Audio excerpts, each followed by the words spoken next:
শীতে আমরা রোদ পোহাতে সবাই কম বেশি খুব ভালোবাসি, কিন্তু এর ফলেই আমাদের মুখে পড়ে যাচ্ছে সানট্যান। তো সামনে সরস্বতী পুজোও আসছে, ভাবলাম যে সরস্বতী পুজোর আগে স্কিনটাকে গ্লোয়িং করতে হবে। তো এর জন্যেই আজকে আমি এই প্যাকটা বানালাম।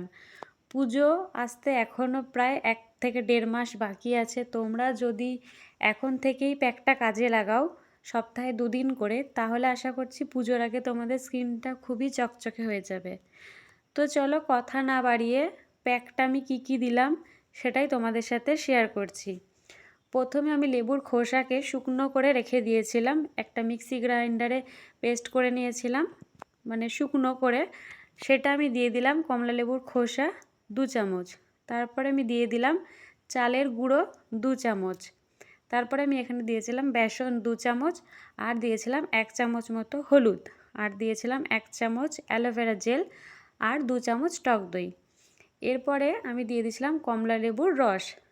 তোমরা চাইলে এখানে কাঁচা দুধও ব্যবহার করতে পারো, গ্লিসারিন ব্যবহার করতে পারো, মধু ব্যবহার করতে পারো, এগুলো অপশনাল। আমার কাছে সব কিছু অ্যাভেলেবেল ছিল না, যেগুলো ছিল আমি সেগুলো দিয়েই করলাম।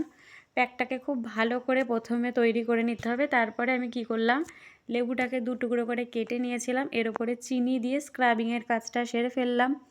এর ফলে স্ক্রাবটাও হয়ে গেল ভালোভাবে। তারপরে আমি প্যাকটা লাগিয়ে 10 থেকে 15 মিনিট রেখেছিলাম। তারপর নর্মাল জলে মুখটা ধুয়ে এসে দেখো রেজাল্ট তোমরা কতটা সুন্দর লাগছে।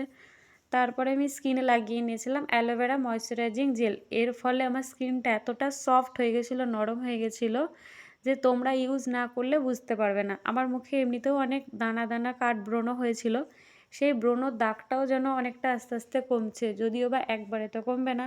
তোমরা এগুলো সপ্তাহে 2 দিন ব্যবহার করে দেখো, আশা করি তোমাদেরও রেজাল্ট খুব ভালো হবে।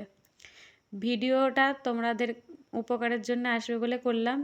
যারা মনে করবে উপকারে এসেছে তারা একটা লাইক করো, কমেন্ট করো, পাশে থেকো।